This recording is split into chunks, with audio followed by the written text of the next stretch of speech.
আনুষ্ঠানিকভাৱে আজি এইটো কাৰ্যালয় সমষ্টি ভিত্তিকক মনিটৰিং কৰিবৰ কাৰণে কৰা হৈছে।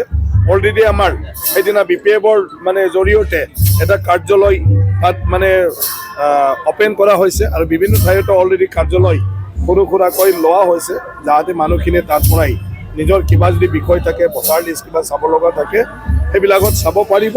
আৰু কোনোবাই যদি কেম্পেইনত মানে ক'ৰবাত লাগে বুলি কয় তাতে যোগাযোগ কৰিলে তাতে আমাৰ পাৰ্টিও গৈ পাব আৰু আমাৰ কমিটিৰ পৰা আমাৰ সভাপতি ডাঙৰীয়াও আছে, আজি বা চবেই আছে, বিজেপি ফালৰ AGPৰো আছে, এইখিনি নেতাসকলো মানে তাত যাব পাৰিব। গতিকে সেইবিলাক গোটেই সুবিধাটো কৰি দিয়া হৈছে। ৰাইজে যাহাতে কিবা যদি মানে বিচাৰে যে আমাৰ এলেকাটো আহি পালে ৰাইজৰ কথা ক'বলগীয়া আছে বা আলোচনা কৰিবলগীয়া আছে, সেইখিনিও কৰা যাব।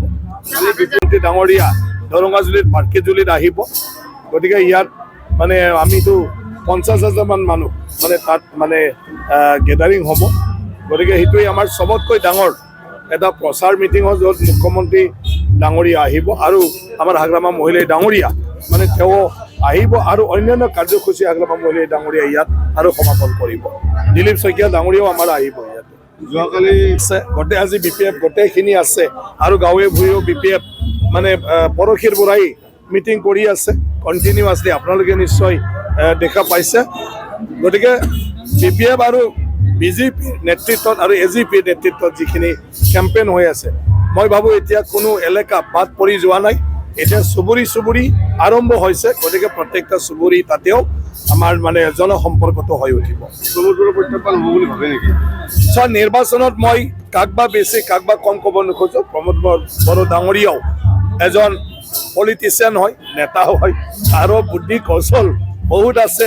আৰু যিহেতু পাৰ্টিটো প্ৰদান কৰিছে এজন পাৰ্টিৰ মুৰব্বী, এজন MP, এজন MCLA, তেওঁ হাৰিবৰ মানে কাৰণে তেওঁ মানে নিদিয়ে। তেওঁ জিকাৰ এটা সপোন লৈ পেলাই দিব। যেতিয়া জিকাৰ সপোন লৈ দিয়ে তো জান প্ৰাণ দি তেওঁ লাগি যাব। গতিকে গোটেইটোৱে মানে আপুনি কি কৈছিলে প্ৰত্যাহ্বান যিটো কয়, প্ৰত্যাহ্বান মই কৈছোঁ আমি চবকে প্ৰত্যাহ্বান বুলি ধৰি ল'ব লাগে। ইলেকশ্যনটো কাকো সৰু ডাঙৰ ভাবিব নালাগে। আমাৰ 8জন ইয়াত মানে কেণ্ডিডেট আছে। মই ভাবোঁ 8জনৰ যোগ্য কেণ্ডিডেট আৰু 8জনৰো মানে এটা ইচ্ছা আছে ৰাইজক সেৱা কৰা। বিধায়ক হৈ পালে ৰাইজে কিমান পচন্দ কৰে সেইটো ৰাইজে সিদ্ধান্ত ল'ব। কিন্তু সেই মানুহখিনিও দুই এটা ভোটাৰ টানিবই যিহেতু, গতিকে এই ভোটটো আমাক মানে যিমান ভোট পাব লাগিছিলে তাৰ আমাক ভোটটো কাটিব। তো সেইটোও প্ৰত্যাহ্বান। ৰাস্তাত গৈ থাকিলে সৰুকৈ কাঁইট এটা থাকিলেও বাধা পৰে নপৰে, আমি ৰাখি পালে চাইকেল চলালে তাক আঁতৰাইহে আমি যাব লাগিব। গতিকে অকল প্ৰমোদ বড়ো নহয় আৰু বাকী পাৰ্টি আছে, এই পাৰ্টিবিলাকৰ লগতো সৰুই হওক ডাঙৰেই হওক প্ৰত্যাহ্বানে, কাৰণ তেওঁলোকেও এটা আশা লৈ পেলাই নিৰ্বাচনত নামিছে।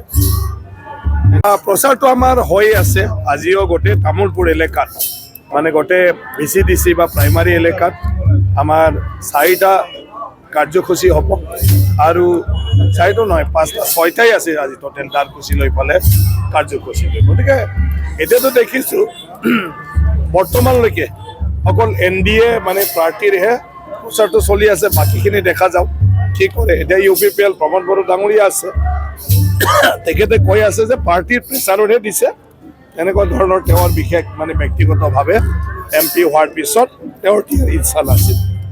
এতিয়া যিহেতু দিছে খেলিছে তো নিশ্চয় তেওঁলোকেও বহি নাথাকে। গতিকে দেখা যাব চিটুৱেশ্যনটো। কিন্তু NDA হিচাপে এনেও চবে সহজে জানে জিকা অংকত আছে যে BJP BPF লাষ্ট যিটো কাউন্সিল ইলেকশ্যন, এই কাউন্সিল ইলেকশ্যনে মানে কয় যে বহুত বিপুল ভোটত বহুত ডিফাৰেঞ্চত NDA পাৰ্টি হিচাপে জিকি যাব।